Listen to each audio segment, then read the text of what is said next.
Okay, right, here we go. Oh, that's not right. Let's start again. So, well, this is a big, big topic. It's the early settlers. And the most important thing to know about this is about manifest destiny. They genuinely believed it was their God-given right to colonize and take over the American continent. And I think that belief is still there today, no matter who was in the way, particularly the American Indians. Now, the American continent, remember, most white people had settled on the east coast from Europe and were blocked by the Appalachian Mountains and then the Mississippi River.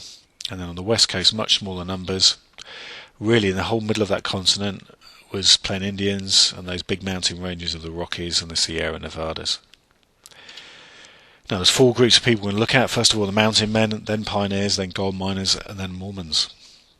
So, mountain men. One of my favourite quotes from Naked Gun. There's a still there. Nice beaver.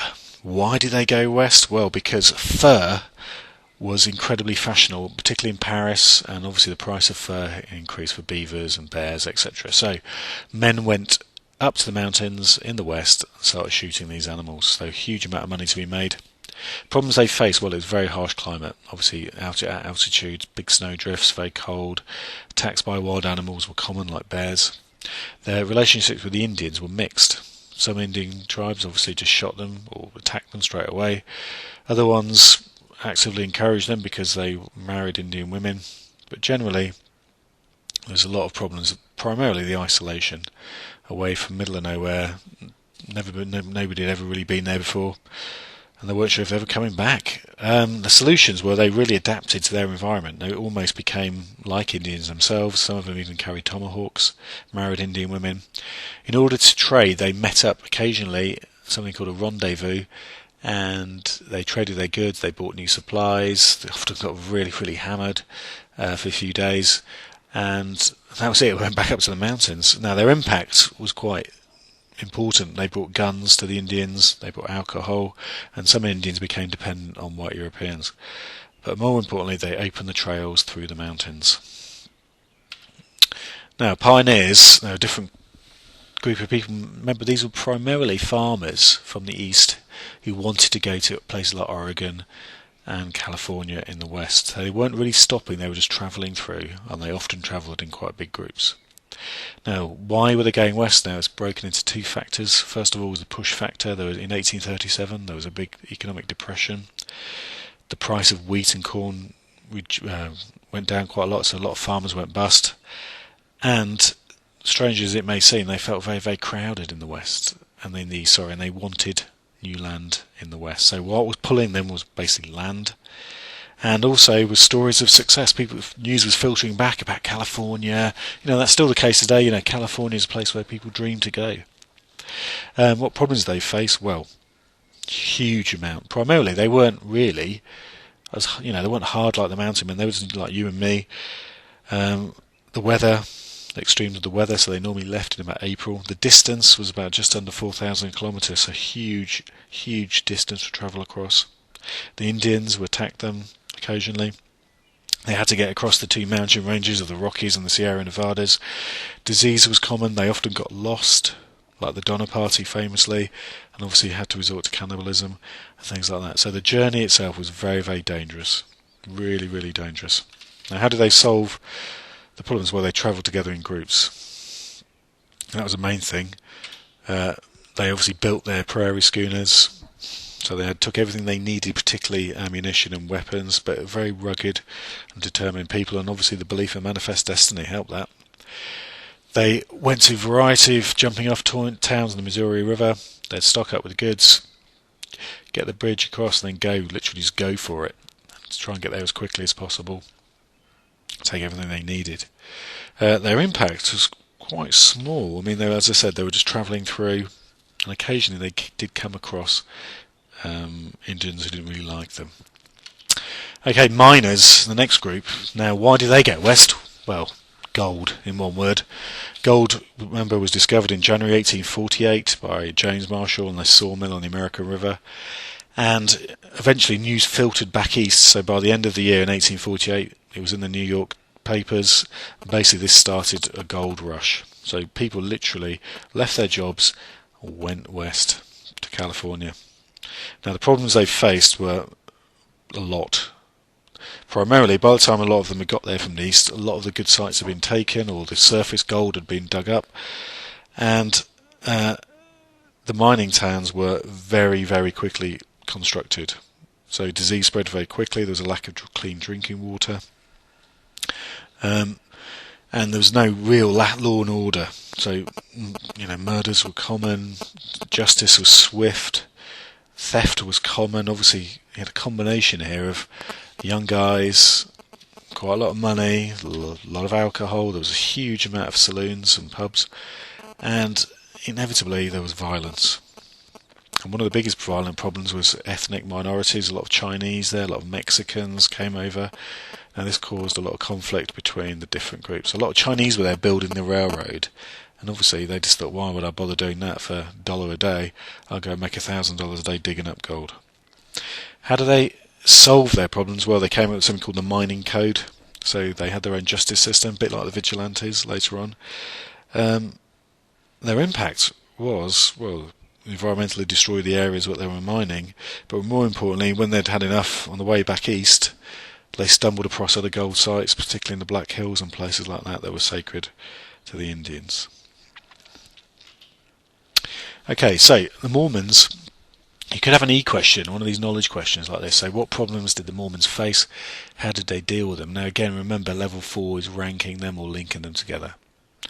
They're really unpopular, we know that. I'm just going to go through this story again. Now, don't get bogged down in this whole story of Joseph Smith, being visited by an angel. Don't worry about that too much. What is important, and reciting it on the gold tablets and all that sort of bits of business, it doesn't matter about that too much. What is important is that he was very, very charming, very, very convincing, and convinced many people to follow him. So he took them on a journey, first of all to Kirtland, and eventually, when they were driven up Missouri, to Nauvoo, and they set up this very, very successful town. And in some ways, he was inspirational. I mean, we may not believe the story; that doesn't really matter. What was important was he established the Mormon religion, which is the fastest-growing religion in the world today. Now, the reason why they were so popular in the East was primarily these 6 reasons. Now, the first one was the religion itself, the idea of Christ coming to the new world was completely against what Christians believe and all the teachings that they understood. The idea that he was the only person who'd seen this and nobody else had seen the golden plates was just ridiculous to other people as well. They were also very friendly towards slaves. Obviously that upset people, particularly in the South. They were also very successful in business, and the reason for that was because they stuck together and helped each other, and naturally people became jealous of them. They were also friendly towards plain Indians as well. Again, it goes against everything the Manifest Destiny and belief there. Also, they had a number of banks, and particularly in 1837, the economic depression, the bank collapsed. People wanted their money back, couldn't get it back, so they drove them out. And the most important one is probably polygamy, and this went against everything that Christians believed in. During the marriage ceremony, you're committing yourself to one woman. The idea of having more than one wife was repulsive and revolting to many Christians, and obviously Joseph Smith believed, or he said he had a vision, but he did. He had a vision that he should have more than one wife. So that may be a question. You just got to be aware of those 6 main points. So Joseph Smith was murdered for a variety of reasons. He was running for president. He didn't like him in Illinois for all those reasons we looked at before. So he was killed. What do we do? Well, Brigham Young became the leader. Now, he said, right, we've had enough of this. We're going to just go off the map, go out of America to a place in the middle of nowhere called Salt Lake. The problems they faced was huge. I mean, first of all, we had 16,000 people, which is a massive amount of people to try and organise. Organising a school trip for 50 kids is bad enough. 16,000 would have been an absolute nightmare. Salt Lake City. Nobody had ever lived there. It was very inhospitable, dry, lack of water. The weather was very hot, very, very dry. So the journey across there was obviously massive as well, so they suffered the same problems that the pioneers would have had. Now, how did they solve these problems? Well, he was really, really organised. He set up a pioneer band that went first. They built rest camps. They famously built the winter quarters in Missouri, which enabled the following groups to rest and recuperate and gradually come along. So this pioneer band was the fittest and the strongest, and to go forward. So the journey there was a massive, massive undertaking, but a huge success because they were so organised. Now, why were they a success at Salt Lake? Well, firstly, when they arrived there, they allocated the land. Each family had a certain amount of land. There's no bickering or arguing. He also set up something called the Perpetual Emigration Fund, and effectively what that did was they sent out missionaries, and this is still the case today, sent out missionaries all around Europe in particular, and said, right, let's go to America. If you're starving to death in Liverpool or Dublin or Cork, why not start a new life in America? And that was very convincing, and they provided financial assistance for Europeans to come over and resettle in the US, not in the US at the time, in Salt Lake. Also, they spread out across Utah, so it wasn't just in Salt Lake, places like Las Vegas and Carson City. And he also decided to form a Mormon state he called it Deseret, which meant honeybee, and they applied to join the US to get their mentioned out. So in some ways it was a massive success because one, primarily they're really hard working. Why did some people think it was a failure? Well, things like the Mountain Meadow Massacre. I'm not going into too much detail there, but basically they massacred some pioneers travelling across. That caused a few problems internally. The federal government invaded. They didn't really develop their industrial base, and eventually, for a variety of reasons, they had to become part of the US again, something that they never wanted to do. So, generally speaking, the Mormons were an incredible success. Try not to get too bogged down in this idea of Joseph Smith and everything else. Okay. Now, the Mormon leaders, again, they like to compare here. Who was more successful, Joseph Smith or Brigham Young? Again, Joseph Smith was the charismatic leader, convinced people to join him.